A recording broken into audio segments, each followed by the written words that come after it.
Muy bien, muchas gracias a todos y todas. Bueno, hemos concluido este encuentro de los presidentes del Mercosur. Para mí es muy importante porque hacía mucho tiempo que no lo podíamos hacer y esta es la primera vez en 4 años que podemos estar los presidentes del Mercosur en un encuentro presencial, todos.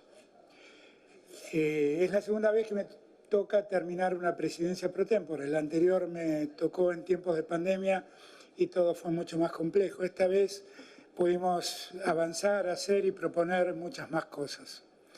Terminamos 6 meses con un Mercosur muy activo, muy pujante.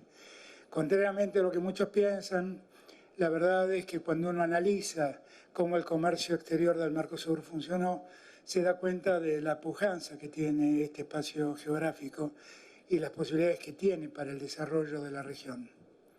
Yo soy uno de los convencidos de que el mundo está cambiando y que el mundo, a partir de la pandemia, de las crisis que la pandemia generó y también de la guerra desatada por la invasión rusa a Ucrania, terminó cambiando el escenario geopolítico del mundo y aquella globalización que alguna vez conocimos ya no existe en los términos que la conocimos. Hoy la globalización es otra cosa, es una globalización que se revisa a sí misma, donde lo que en aquel momento era relocalización de empresas, hoy se llama deslocalización, y donde una vez más las grandes inversores del mundo vuelven a sus lugares de origen para buscar el desarrollo de sus empresas y de sus pueblos. Yo les hablaba de la pujanza que ese comercio exterior ha tenido en el Mercosur.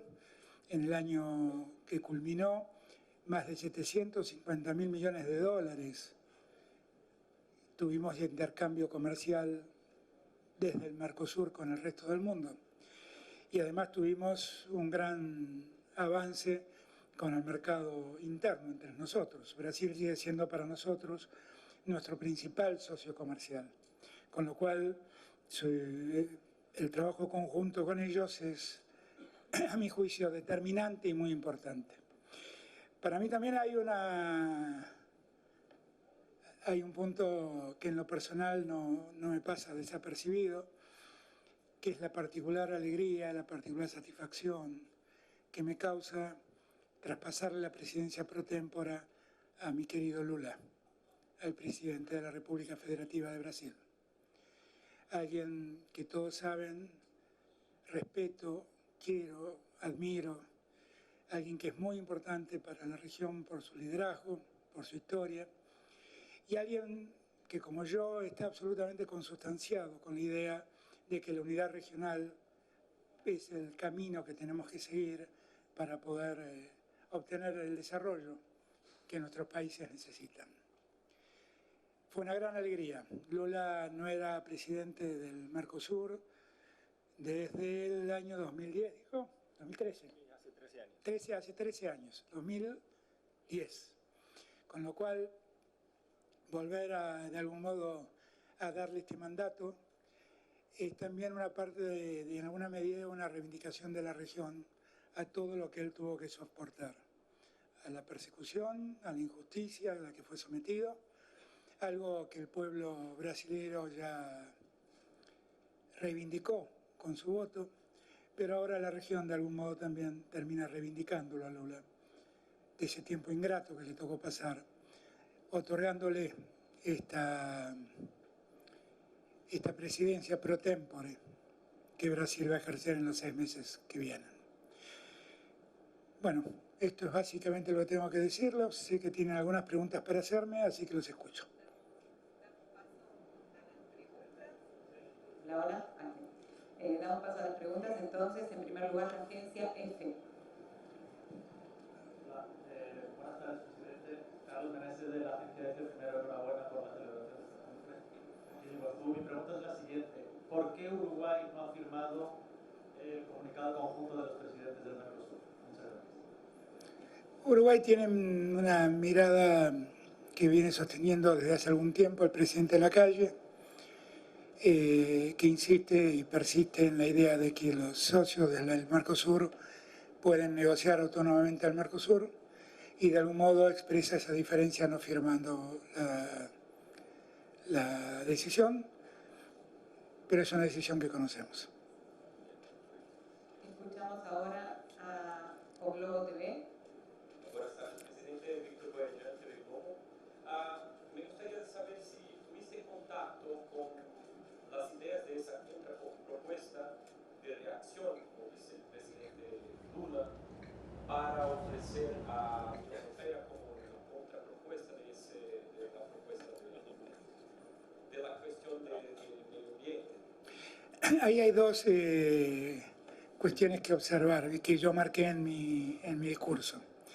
El primer aspecto es que el avance con la Unión Europea no estuvo demorada por decisión de los países del Mercosur.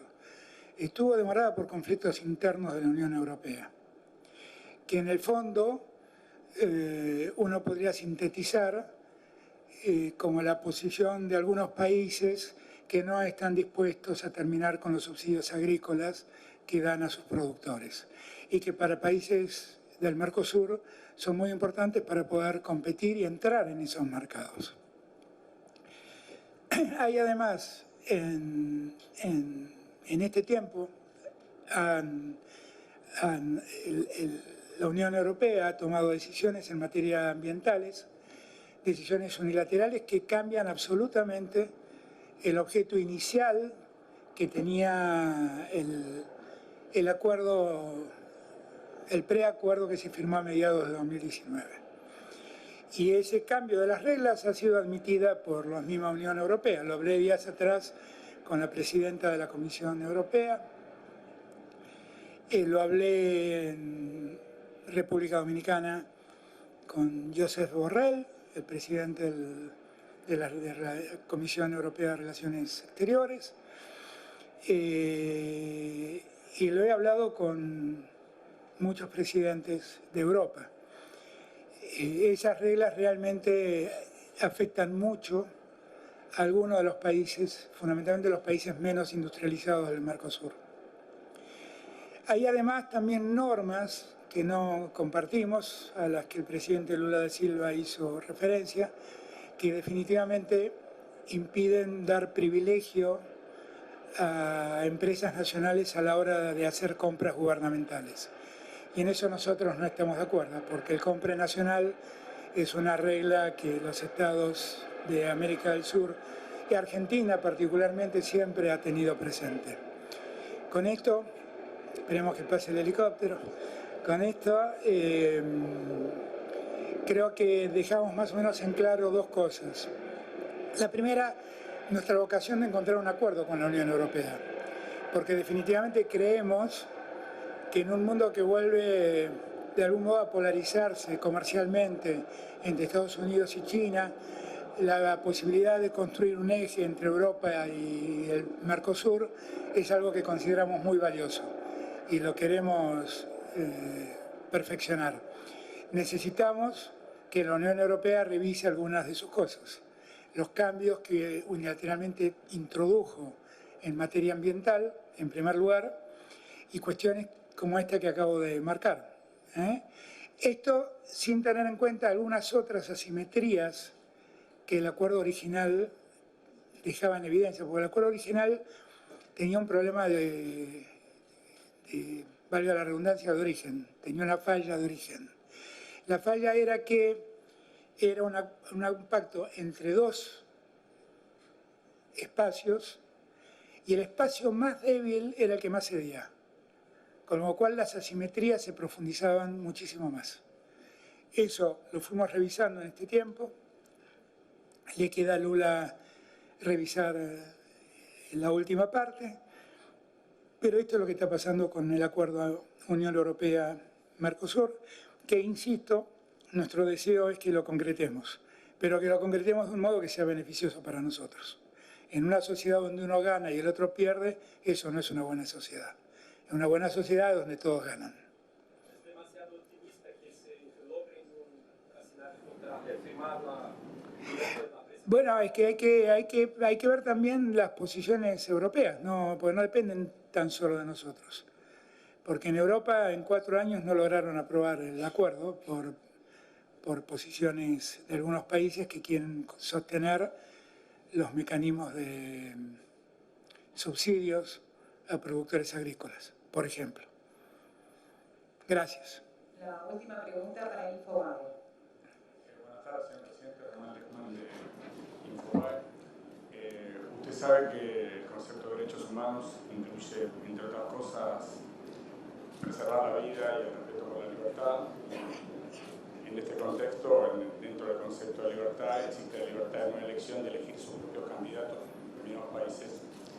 Y cuando hay una aplicación de derechos humanos, quizás los asuntos internos de los países ceden frente a la aplicación de los derechos humanos. Un ejemplo que usted conoce muy bien es lo que sucedió con la visita a la Comisión de la OEA en 1979 en plena dictadura. En este escenario, para usted, la proscripción de la principal candidata de la oposición al régimen venezolano, ¿se trata de una violación a los derechos humanos, hablo de Corina Machado, o solo de un asunto interno de Venezuela? ¿Cuál es su opinión? Yo no voy a abrir juicio en ese sentido. Lo que voy a decir es que nosotros siempre hemos promovido el diálogo entre los venezolanos como búsqueda de una solución que definitivamente hace falta en Venezuela. O sea, la cantidad de exiliados, la cantidad de gente emigrada de Venezuela da cuenta de que allí hay un problema. Y lo que nosotros necesitamos es que el diálogo se recupere entre los venezolanos, la democracia sea plena y la institucionalidad se mantenga.